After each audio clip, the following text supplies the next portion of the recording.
السلام عليكم ورحمة الله وبركاته. نحمده ونصلي على رسوله الكريم أما بعد فأعوذ بالله من الشيطان الرجيم. بسم الله الرحمن الرحيم. رب اشرح لي صدري ويسر لي أمري واحلل عقدة من لساني يفقهوا قولي. ربنا زدنا علما اللهم فقهنا في الدين آمين یا رب العالمین. آغاز ہوتا ہے تیسرے پارے کا.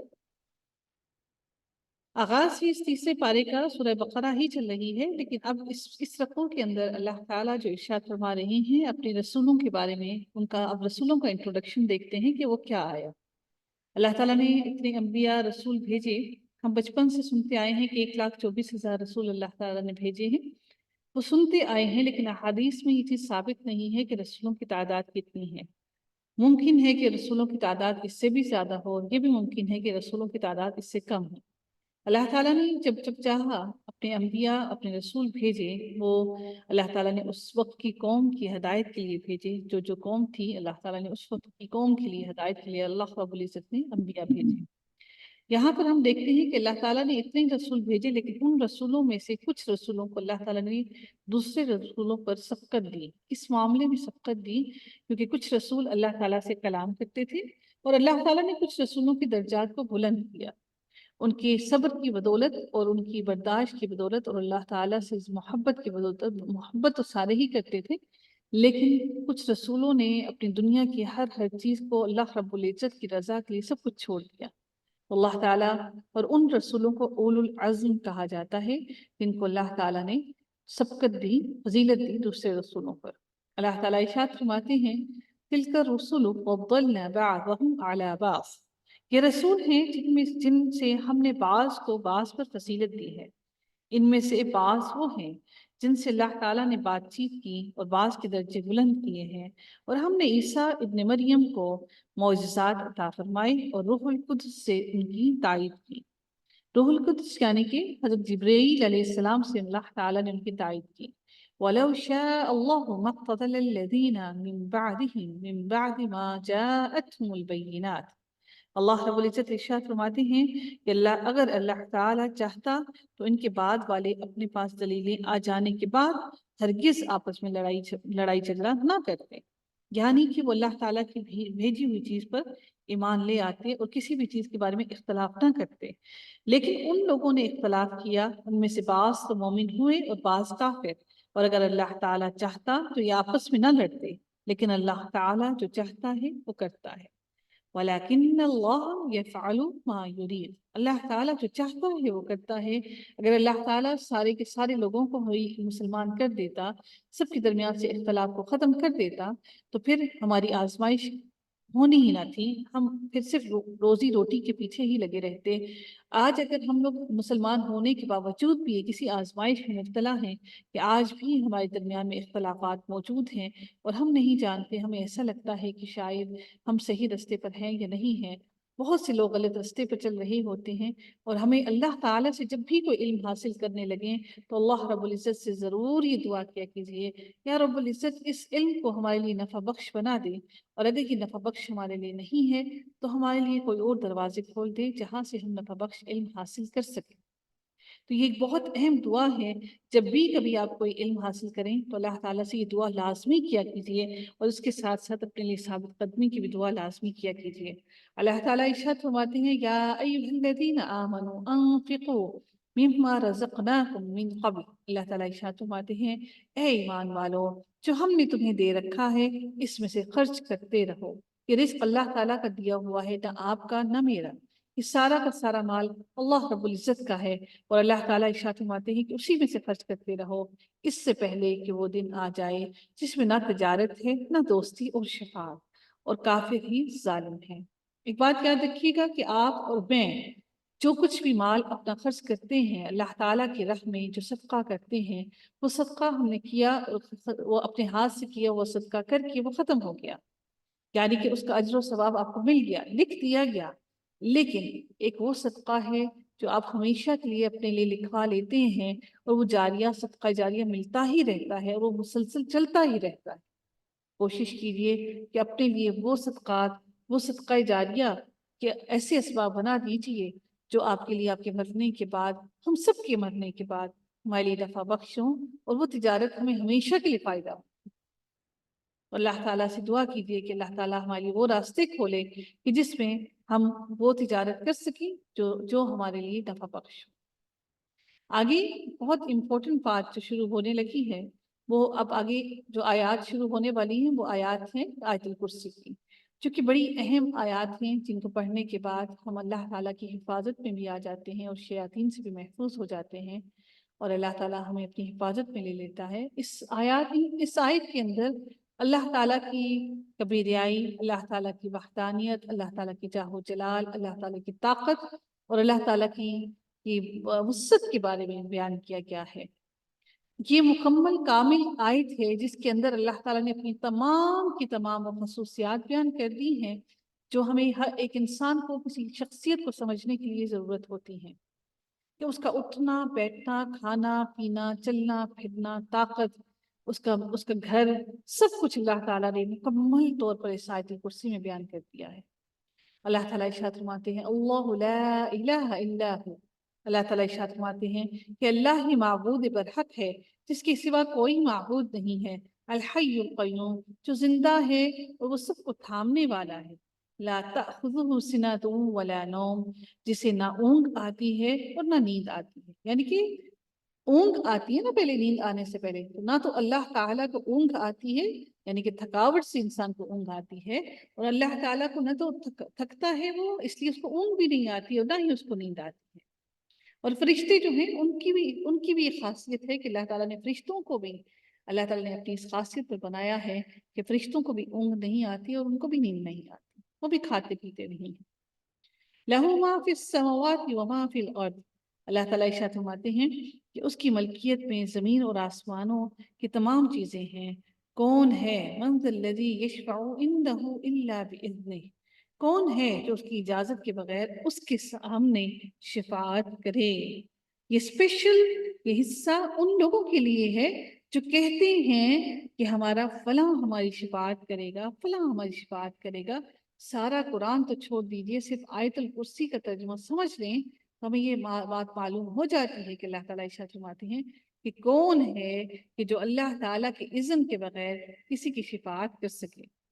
اللہ تعالیٰ ارشاد فرماتے ہیں یعلم ما بین ایدیہم وما خلفہم، اللہ تعالیٰ ارشاد فرماتے ہیں وہ جانتا ہے جو ان کے سامنے ہے اور جو ان کے پیچھے ہے، اور وہ اس کے علم میں سے کسی چیز کا احاطہ نہیں کر سکتے مگر جتنا وہ چاہے۔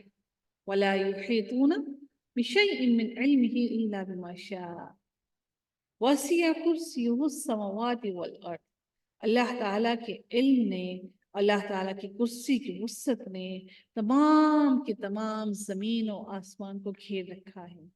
ایک اسٹوڈنٹ نے بڑا اچھا ایک بات ایگزامپل دی تھی، انہوں نے کہا تھا کہ ہم لوگ سمجھتے ہیں کہ قرآن، جیسے کہ میں نے ایگزامپل دی، میں نے ان سے کہا کہ اللہ تعالیٰ کا علم تو اتنا وسیع ہے کہ اس کو ضرورت نہیں ہے کہ وہ زمین پر آئے اور آ کر زمین پر ہمارے احوال دیکھے، تو اللہ تعالیٰ اپنے عرش پر ہی موجود ہوتا ہے اور اس کے علم نے ساری کے ساری زمین و آسمان کو گھیر رکھا ہے۔ انہوں نے بڑا اچھا ایگزامپل دی، انہوں نے کہا کہ بالکل ایسے ہی ہے کہ جیسے ہم ایک میز کے اوپر، میز ہم دیکھ رہے ہیں، ایک ٹیبل دیکھ رہے ہیں، اور ٹیبل کو ہماری نظر اس ٹیبل کی ہر کونے پر موجود ہے، ہم اس ٹیبل کی ہر چیز کو دیکھ رہے ہیں، لیکن اگر اس کو ہم اپنی نظر کو کمپیئر کریں ایک اینٹ کی نظر سے، ایک چونٹی کی نظر سے، تو چونٹی کے لیے اس ٹیبل کے فاصلے کو طے کرنا اور اس ایک سرے سے دوسرے سرے تک دیکھنا ہماری نسبت قطعاً بہت زیادہ مشکل ہے۔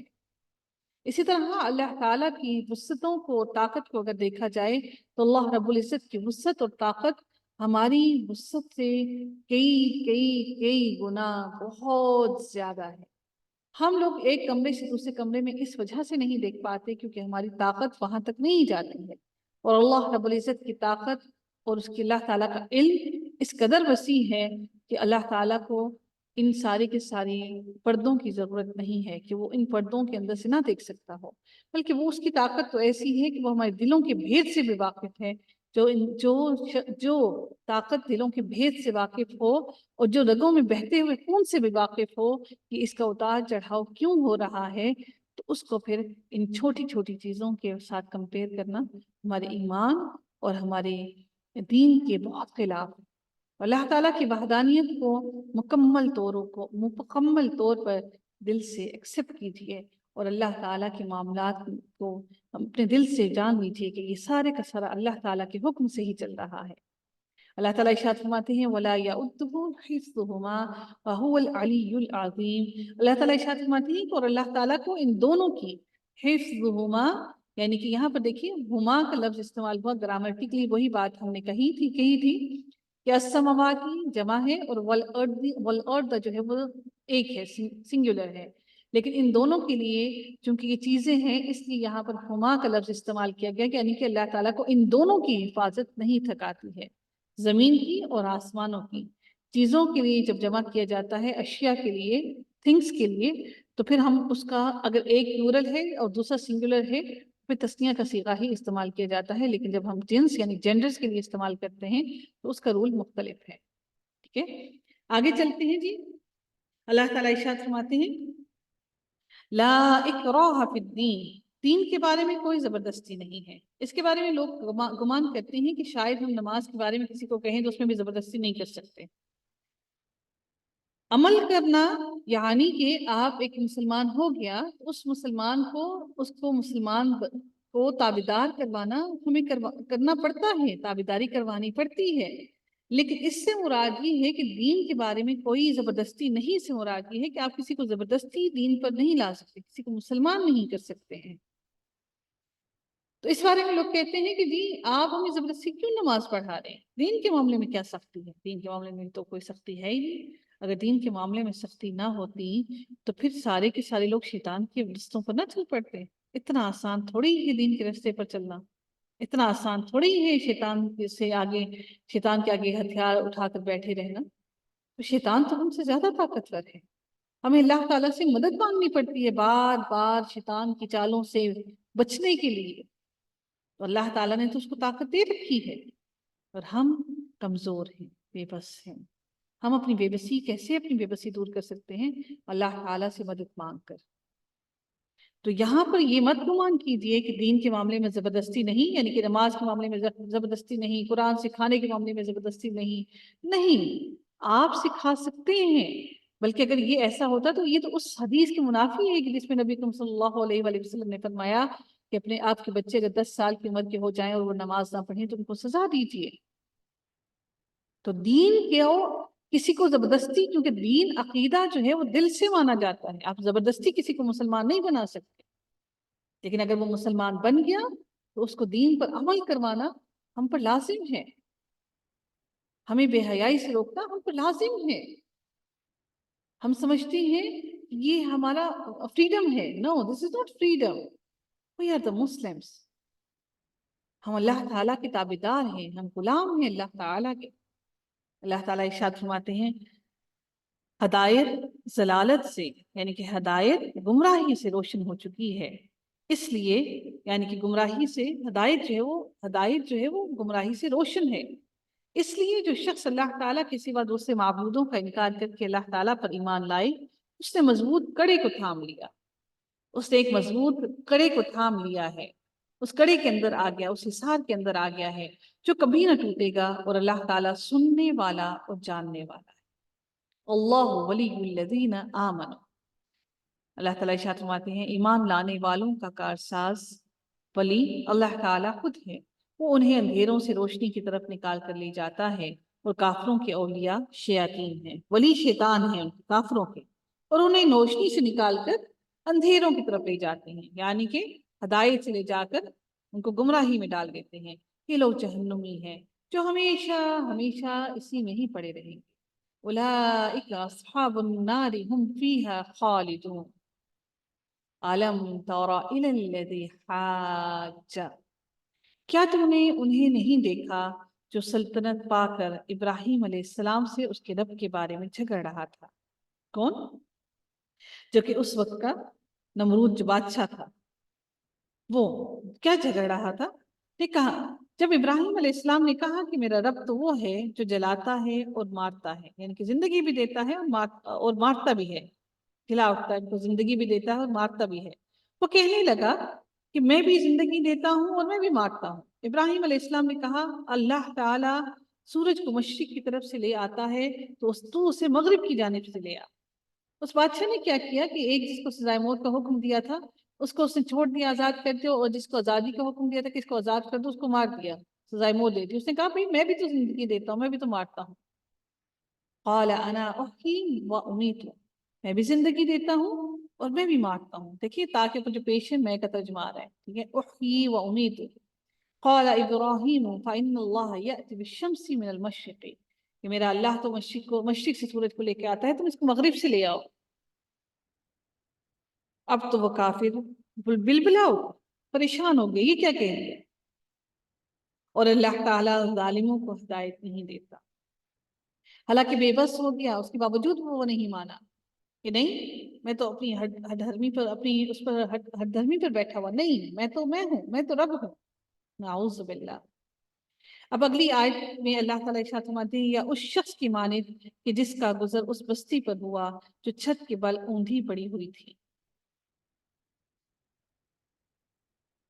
اس کی موت کی اوندھی پڑی ہوئی تھی، وہ کہنے لگا اس کی موت کے بعد اللہ تعالیٰ اسے کس طرح زندہ کرے گا۔ اس کے بارے میں روایات آتی ہیں کہ یہ جو شخص ہے جس کے بارے میں یہ بات آ رہی ہے جس کا بستی سے گزر ہوا، تو کچھ روایات میں آتا ہے کہ یہ حضرت عزیر علیہ السلام تھے جن کا گزر وہاں سے اس بستی سے ہوا، اور انہوں نے کہا اللہ تعالیٰ ان کو دوبارہ کیسے زندہ کرے گا، تو اللہ تعالیٰ نے اسے مار دیا 100 سال کے لیے، پھر اسے اٹھایا، یعنی کہ اللہ تعالیٰ نے پھر اس کو موت دے دی۔ 100 سال کے بعد اللہ تعالیٰ نے اسے اٹھایا، پوچھا کتنی مدت تجھ پر گزری۔ ایک ہم نے اصحاب کہف کے بارے میں پڑھا تھا، اور ایک دوسرا یہاں پر اس بارے میں پڑھ رہے ہیں کہ انہوں نے جب دیکھا کہ یہ کیسے دوبارہ زندہ ہوں گے، تو کہنے لگا ایک دن یا دن کا کچھ حصہ۔ فرمایا بلکہ تو 100 سال تک رہا، پھر اب تو اپنے کھانے پینے کو دیکھ کہ بالکل خراب نہیں ہوا، اور اپنے گدھے کو بھی دیکھ، ہم تجھے لوگوں کے لیے ایک نشانی بناتے ہیں، تو دیکھ کہ ہم ہڈیوں کو کس طرح اٹھاتے ہیں، پھر ان پر گوشت چڑھاتے ہیں۔ جب یہ سب ظاہر ہو چکا تو کہنے لگا میں جانتا ہوں کہ اللہ تعالیٰ ہر چیز پر قادر ہے۔ کوئی مجھے یہ بتائے گا کہ اللہ تعالیٰ کی قدرت دیکھی کہ اللہ تعالیٰ نے وہاں پر اس کے ساتھ گدھا بھی موجود تھا، اور وہ گدھا گل سڑ گیا، اس کی صرف ہڈیاں باقی رہ گئی، لیکن کھانا کیوں خراب نہ ہو؟ یہ بتائے گا کیوں؟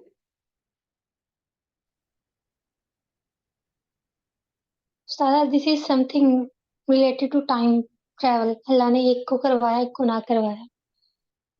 لیکن ایک وہ بات بھی سوچیے نا، اس کے پیچھے کتنی بڑی میم یہ بھی ہمیں بتانے کے لیے کہ دیکھیں جو چیز خراب ہونے والی تھی جیسے کھانا تھا، لیکن وہ پھر بھی ٹھیک رہا، تو یہ بھی معجزہ تھا ایک۔ اور جو گدھا تھا you can go any where, لیکن وہ وہیں پہ رہا اور اس کی ہڈیاں بن گئی۔ تو جس کو بچ جانا چاہیے تھا وہ مر گیا، اور جو خراب ہونا چاہیے تھا وہ صحیح رہا۔ بالکل بالکل بالکل بالکل بہترین جواب آپ، اللہ تعالیٰ آپ کے علم میں برکتیں عطا فرمائے کہ گدھا تو آزاد تھا، وہ تو وہاں سے نکل کے جا سکتا تھا، کھا پی سکتا تھا، تو وہاں سے نکل کے نہیں گیا۔ اللہ تعالیٰ نے اس کے لیے معجزہ بنا کے چھوڑا کہ دیکھو میں ہڈیوں کو کس طرح سے دوبارہ سے زندہ کروں گا، کس طرح سے دوبارہ اس پہ گوشت چڑھاؤں گا۔ اور جو کھانا وہاں پہ کوئی وہاں سے اس کو موو نہیں کر سکتا تھا، اور کھانا تو مطلب گھنٹوں کے اندر خراب ہو جاتا ہے۔ وہ کھانا ویسی کا ویسا ہی تازہ تھا، لیکن وہ جو گدھا تھا وہ وہاں پر گل سڑ کے ختم ہو گیا، اور کھانا اس کی بدبو سے بھی نہیں ختم ہوا۔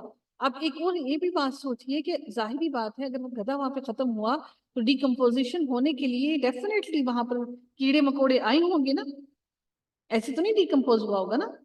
تو وہ ڈیکمپوزیشن کا عمل ہوا، لیکن کھانا وہیں پر ساتھ پڑا رہا، اور اس کھانے کو کسی نے نہیں چھوا۔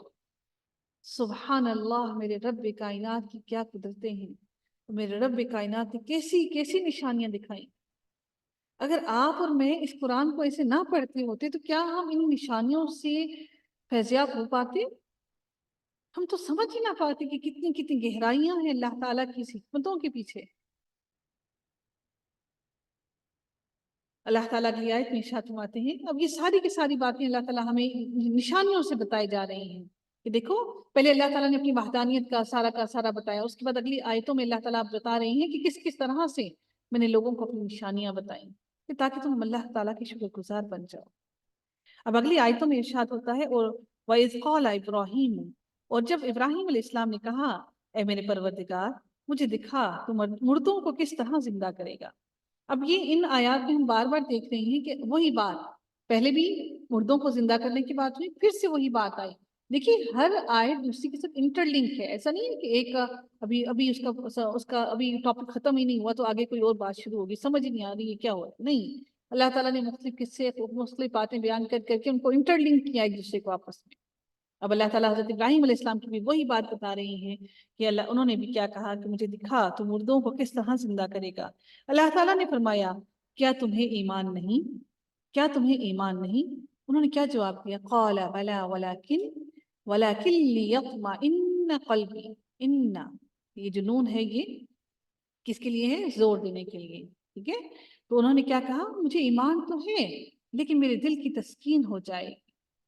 قال فخذ اربعۃ، تو انہیں اللہ تعالیٰ نے کیا کہا کہ 4 پرندے لو، ان کے ٹکڑے کر ڈالو، پھر ہر پہاڑ پر ان کا ایک ایک ٹکڑا رکھ دو، پھر انہیں پکارو، تمہارے پاس دوڑتے ہوئے آئیں گے، تمہارے پاس دوڑتے ہوئے آ جائیں گے، اور جان رکھو کہ اللہ تعالیٰ غالب ہے، حکمتوں والا ہے۔ سارے حضرت ابراہیم علیہ السلام کی آواز کو پہچانیں گے اور فوراً بھاگتے ہوئے آ جائیں گے۔ اسی طرح سے ہم بھی سارے مانوس ہیں، جیسے اللہ تعالیٰ حکم دیں گے کن فیکون، تو سب کے سب جہاں جس کی ہڈیاں گوشت جس کے ذرے بھی ہوں گے وہ سارے کے سارے سمٹ جائیں گے، واپس کھڑے ہو جائیں گے۔ جو لوگ اپنا مال اللہ تعالیٰ کی راہ میں خرچ کرتے ہیں اس کی مثال اس دانے جیسی ہے جس میں سے 7 بالیاں نکلیں اور ہر بالی میں 100 دانے ہوں۔ اب اللہ تعالیٰ پھر اگلا رکوع شروع ہو گیا نا، اگلا ٹاپک شروع ہو گیا ہے۔ اب یہاں پر اللہ تعالیٰ کی راہ میں خرچ کرنے کی بات آئی ہے، وہ کیا ہے کہ جس میں سے 7 بالیاں نکلیں اور ہر بالی میں 100 دانے ہوں، اور اللہ تعالیٰ جسے چاہے بڑھا چڑھا کر دے، اور اللہ تعالیٰ کشادگی والا اور علم والا ہے۔ جو لوگ اپنا مال اللہ تعالیٰ کی راہ میں خرچ کرتے ہیں پھر اس کے بعد نہ تو وہ احسان جتاتے ہیں اور نہ ہی اس کو تکلیف پہنچاتے ہیں، نہ تو وہ احسان جتاتے ہیں اور نہ ہی وہ تکلیف پہنچاتے ہیں، اللہ تعالیٰ ان کے لیے ارشاد فرماتے ہیں قول معروف و مغفرت، تو اللہ تعالیٰ ارشاد فرماتے ہیں نرم بات کہنا اور معاف کر دینا اس صدقہ سے بھی بہتر ہے، اس صدقہ سے بہتر ہے جس میں یتبعوها اذن، جس کی اتباع کرے کیا؟ تکلیف، یعنی کہ آپ نے صدقہ دے دیا پھر اس کو تکلیف پہنچاؤ، ایذائیں پہنچاؤ، باتیں کرو، تو اللہ تعالیٰ فرماتے ہیں اس صدقہ سے بہتر ہے کہ آپ نرم بات کرو، معاف کر دو۔ معاف کرنا صدقے سے بھی زیادہ افضل ہے، نرم بات کرنا صدقے سے بھی زیادہ افضل ہے، برداشت کرنا صبر کرنا صدقے سے بھی زیادہ افضل ہے۔ اللہ تعالیٰ فرماتے ہیں نا واللہ مع الصابرین، اللہ تعالیٰ صبر کرنے والوں کے ساتھ ہے۔ اس سے بڑی خوش نصیبی آپ کی اور میری کیا ہوگی کہ اللہ تعالیٰ ہمارے ساتھ ہو۔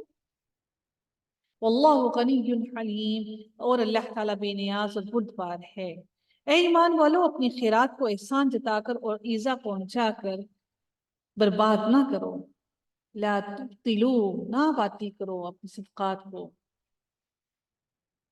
جس طرح وہ شخص جو اپنے مال لوگوں کے لیے کے دکھاوے کے لیے خرچ کرے اور نہ اللہ تعالیٰ پر ایمان رکھے اور نہ ہی قیامت پر، اس کی مثال اس صاف پتھر کی طرح ہے جس پر تھوڑی سی مٹی ہو، پھر اس پر زوردار مینا برسے اور وہ اسے بالکل صاف اور سخت چھوڑ دے۔ یعنی کہ مٹی اس لیے کہا گیا کیونکہ مٹی زرخیز ہوگی تو مٹی کے اندر سے پودا نکل آئے گا، فائدہ اٹھائے گا، لیکن جب بارش ہوگی تو وہ ساری کی ساری مٹی اوپر سے ہٹ جائے گا، نیچے سے چٹکیل پتھر نکل آئے گا، وہ پتھر کسی کام کا نہیں سوائے اپنے سر پہ مارنے کے۔ یہی وہی اعمال کا بھی ذکر ہے کہ وہ اعمال جن کو آپ نے لگتا ہے کہ آپ صدقہ کر کے اپنے لیے کھیتیاں بنا رہے ہیں آخرت کے لیے، لیکن جس صدقے کے اندر دکھاوا ہوگا وہ بالکل ایسے ہی چٹکیل پتھر کی طرح ہوگا جو آپ کے سوائے آپ کو نقصان پہنچانے کے کسی فائدے میں نہیں آئے گا۔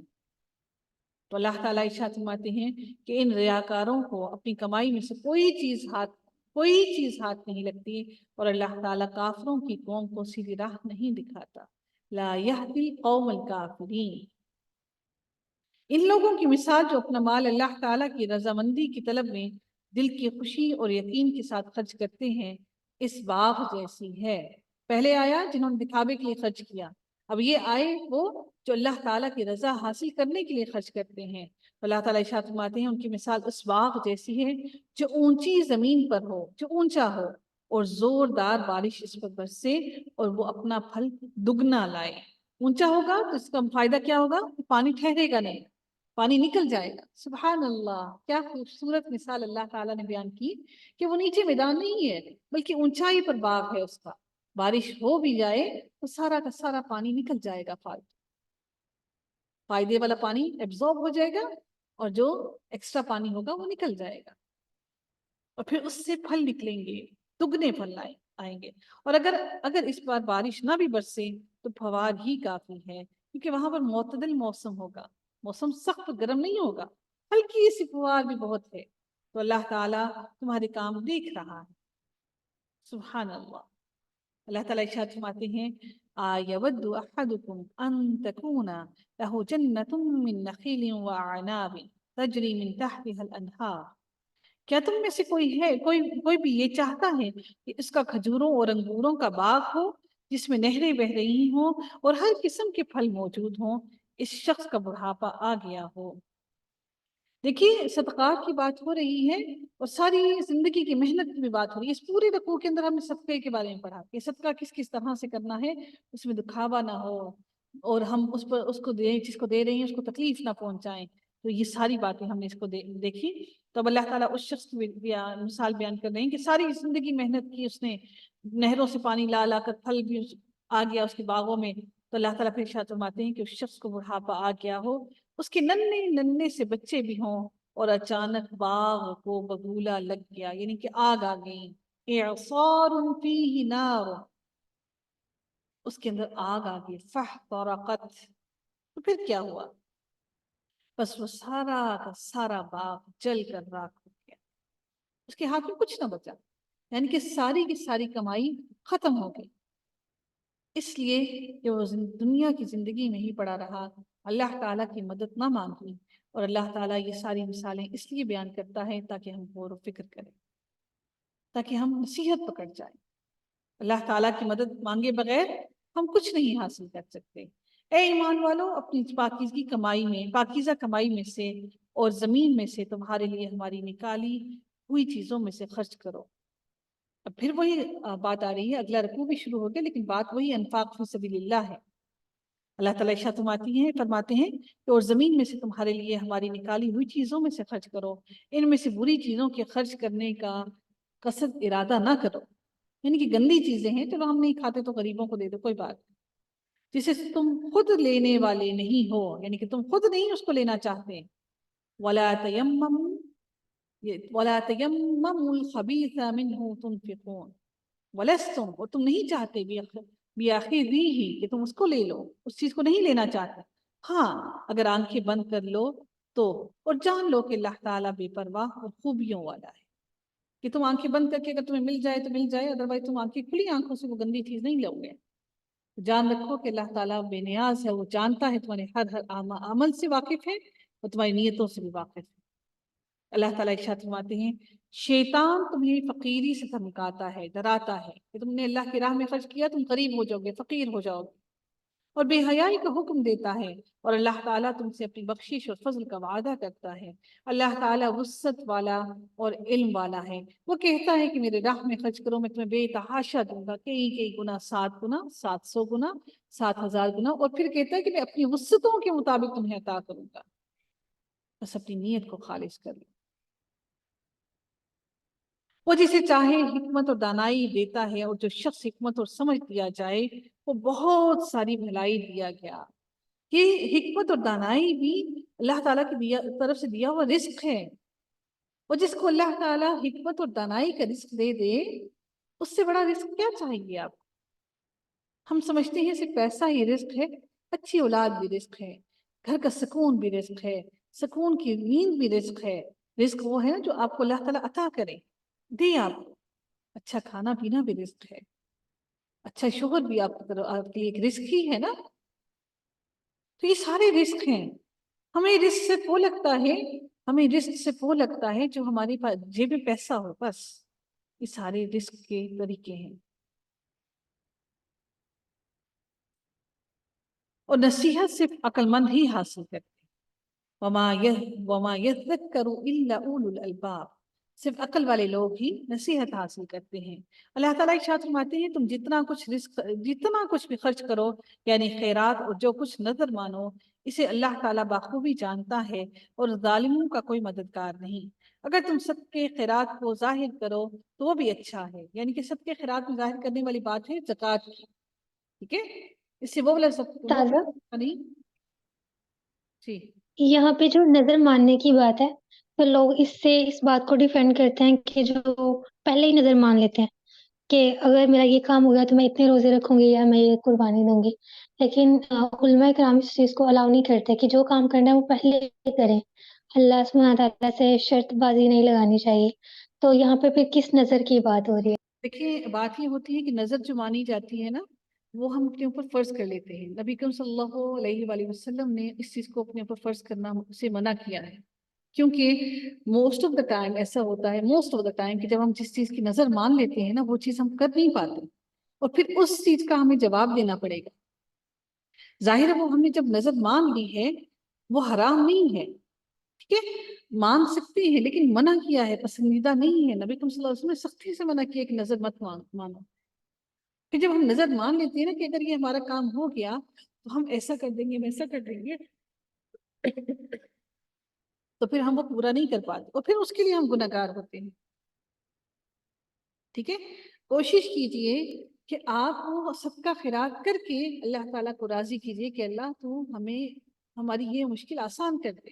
بیماری ہو صدقہ خیرات کر دیجئے، ضروری نہیں ہے کہ ہم پریشانی کی حالت میں ہی صدقہ خیرات کریں، تو جب بیماری ہو تب بھی صدقہ خیرات کیجئے اور خوشحالی کی حالت میں بھی صدقہ خیرات کیجئے۔ اور جب انسان کوئی نظر مان لیتا ہے وہ اس پر فرض ہو گئی، وہ لازم ہو گئی، اب وہ اس کو پوری کرنی لازم ہے، چاہے وہ جب مرے گا تو اس وقت وہ اس کے بارے میں اپنے لیے وصیت کر کے جائے گا کہ میں نے یہ نظر مانی تھی، یہ میرے لیے قرض ہے، یہ مجھے واپس ادا کرنا ہے۔ اور پھر جب کوئی مر جائے تو پھر اس کے حقدار تو زیادہ اس کے وارث ہوتے ہیں نا، وہ خود تو نہیں ہوتا وارث اپنے مال کا، ٹھیک ہے۔ تو پھر اگر آپ نے نظر مان لی تو پھر وہ آپ کو لازم ہو گیا۔ ٹھیک ہے استاذہ۔ اللہ تعالیٰ ارشاد فرماتے ہیں کہ آگے چلتے ہیں کہ اللہ تعالیٰ ارشاد فرماتے ہیں اگر تم صدقے خیرات کو ظاہر کرو، یعنی کہ زکوٰۃ کی بات کی جا رہی ہے، تو وہ بھی اچھا ہے، اور اگر تم اسے پوشیدہ مسکینوں کو دے دو تو یہ تمہارے حق میں زیادہ بہتر ہے۔ اللہ تعالیٰ تمہارے گناہوں کو مٹا دے گا اور اللہ تعالیٰ تمہارے تمام اعمال کی خبر رکھنے والا ہے۔ واللہ بما تعملون خبیر۔ اللہ تعالیٰ ارشاد فرماتے ہیں لیس علیک ھداھم، انہیں ہدایت پر لا کھڑا کرنا تیرے ذمے نہیں ہے۔ نبی کریم صلی اللہ علیہ وآلہ وسلم کو کہہ رہے ہیں کہ ان سب کو ہدایت پر لا کر کھڑا کرنا تو آپ کے ذمے نہیں ہے اللہ تعالیٰ، بلکہ ہدایت اللہ تعالیٰ دیتا ہے جسے چاہتا ہے، اور تم جو بھلی چیز اللہ کی راہ میں دو گے اس کا فائدہ خود پاؤ گے۔ من خیر فلانفسکم، کہ جو کچھ بہتر چیز دو گے وہ تم خود اس کا اجر بھی پاؤ گے اور اس کا ثواب بھی پاؤ گے، اس کی برکتیں بھی دیکھو گے۔ تمہیں صرف اللہ تعالیٰ کی رضامندی کی طلب کے لیے ہی خرچ کرنا چاہیے، صرف اللہ کی رضامندی کے لیے۔ تم جو کچھ مال خرچ کرو گے اس کا پورا بدلہ تمہیں دیا جائے گا، اور تمہارا حق نہ مارا جائے گا اور تم پر ظلم نہ کیا جائے گا۔ ایسا نہیں ہے کہ تم پر ظلم کیا جائے اور تمہیں تھوڑا دیا جائے اس کو اللہ، ایسا نہیں کہ کسی نے 1,00,000 روپے صدقہ کیا اور آپ نے 5 روپے صدقہ کیا اور آپ کی حیثیت 5 روپے کی تھی تو آپ کو اللہ تعالیٰ اس لاکھ صدقہ کرنے والے کو زیادہ ثواب دے دے گا اور آپ کو کم دے گا، ایسا نہیں ہے۔ اللہ تعالیٰ فرماتے ہیں کہ اپنی نیتوں کو خالص کر لو، نیتوں کو خالص کیا تو ممکن ہے آپ کو 5 روپے کا کیا وہ صدقہ لاکھوں سے اوپر، کیونکہ آپ کے پاس وہ 5 روپے بھی دینا بڑا مشکل تھا، آپ نے اپنی ضرورت کو کم کر کے وہ خرچ کیا۔ اللہ تعالیٰ ارشاد فرماتی ہے صدقات کے مستحق، اب ان لوگوں کی بات کی جا رہی ہے جو صدقات کے مستحق ہیں۔ وہ کون ہیں؟ صدقات کے مستحق صرف وہ غربا ہیں جو اللہ تعالیٰ کی راہ میں روک دیے گئے، جو ملک میں چل پھر نہیں سکتے، یعنی کہ ان پہ پابندی لگا دی ہے کہ وہ اللہ تعالیٰ کی راہ میں، اللہ تعالیٰ کی تبلیغ میں اس ملک میں چل پھر نہیں سکتے۔ نادان لوگ ان کی بے سوالی کی وجہ سے انہیں مالدار خیال کرتے ہیں، لوگ سمجھتے ہیں کہ یہ مالدار ہیں، یعنی کہ تعریفہم بسیماہم، سیماہم، وہ چہروں سے ایسا لگتا ہے جیسے کہ وہ بڑے مالدار ہیں۔ لا یسألون الناس الحافا، الحاف لحاف سے نکلا ہے، لحاف ہم لپیٹ لیتے ہیں نا اپنے اوپر، تو اللہ تعالیٰ ارشاد فرماتے ہیں وہ تمہارے ساتھ لپٹ کر سوال نہیں کرتے کہ ہمیں دے دو، ہمیں دے دو، ہمیں دے دو، تو اللہ تعالیٰ ان لوگوں کے لیے بیان فرماتے ہیں کہ وہ لوگوں سے چمٹ چمٹ کر سوال نہیں کرتے، تم جو کچھ مال خرچ کرو تو اللہ تعالیٰ اس کا جاننے والا ہے۔ تو ایسے لوگوں کی مدد کرنا بڑا اجر و ثواب کا کام ہے۔ اگلی آیت میں اللہ تعالیٰ ارشاد فرماتے ہیں جو لوگ اپنے مالوں کو رات دن چھپے کھلے خرچ کرتے ہیں ان کے لیے ان کے رب تعالیٰ کے پاس اجر ہے، اور نہ انہیں خوف ہے اور نہ ہی وہ غمگین ہوں گے۔ سود خور لوگوں کی بات کی جا رہی ہے، الذین یأکلون الربا، سود خور لوگ نہ کھڑے ہوں گے مگر اسی طرح جس طرح وہ کھڑا ہوتا ہے، جس طرح وہ شخص کھڑا ہوتا ہے جسے شیطان نے چھو کر خپتی کر دیا، پاگل دیوانہ کر دیا۔ یتخبطہ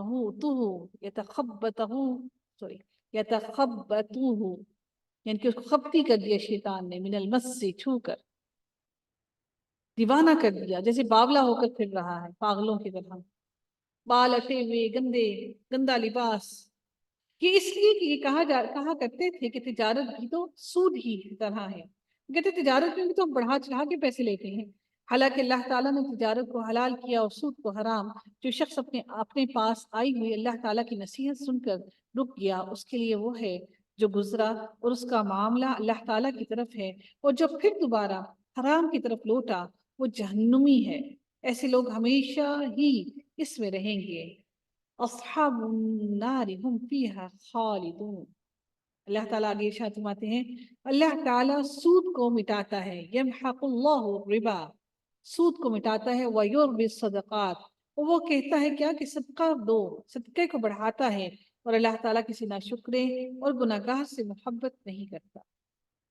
بے شک جو لوگ ایمان کے ساتھ سنت کے مطابق نیک کام کرتے ہیں، نمازوں کو قائم کرتے ہیں، اب نیک کاموں میں کیا کیا گیا، نیک کام بھی کرتے ہیں، بھلائیاں بھی کرتے ہیں، نماز بھی قائم کرتے ہیں اور زکوٰۃ ادا کرتے ہیں، ان کا اجر ان کے رب تعالیٰ کے پاس ہے، ان پر نہ کوئی خوف ہے، نہ اداسی ہے، اور نہ ہی وہ غمگین ہوں گے۔ وَلَا هُمْ يَحْزَنُونَ۔ یا ایھا الذین آمنوا، اے ایمان والو۔ اب اللہ تعالیٰ ایمان والوں کو بلا رہے ہیں، سوچی آپ کو مجھے بلا کے مخاطب کر رہے ہیں بلاتے ہوئے، اے ایمان والو اللہ تعالیٰ سے ڈرو، اور جو سود باقی رہ گیا ہے وہ چھوڑ دو، اگر تم سچ مچ ایمان والے ہو۔ اگر تم سود پر پیسے دے دیے تھے، ابھی تم باعلم نہ تھے، تو اس سود کو تم چھوڑ دو۔ اگر تم ان کو چھوڑ دو گے تو اللہ تعالیٰ تمہیں اس کا اجر دے گا، اور اگر ایسا نہیں کرتے تو اللہ تعالیٰ سے اور اس کے رسول سے لڑنے کے لیے تیار ہو جاؤ۔ بحرب من اللہ ورسولہ، جنگ کے لیے تیار ہو جاؤ۔ ہاں اگر تم توبہ کر لو تو تمہارا اصل مال تمہارا ہی ہے، نہ تم ظلم کرو اور نہ تم پر ظلم کیا جائے۔ اور اگر کوئی تنگی والا ہو تو اسے آسانی تک مہلت دینی چاہیے، اور صدقہ کرو تو تمہارے لیے بہت ہی بہتر ہے اگر تم میں علم ہو۔ اگر تم نے کسی کو قرض دیا ہے اور وہ واپس نہیں لوٹا پا رہا تو اس کی آسانی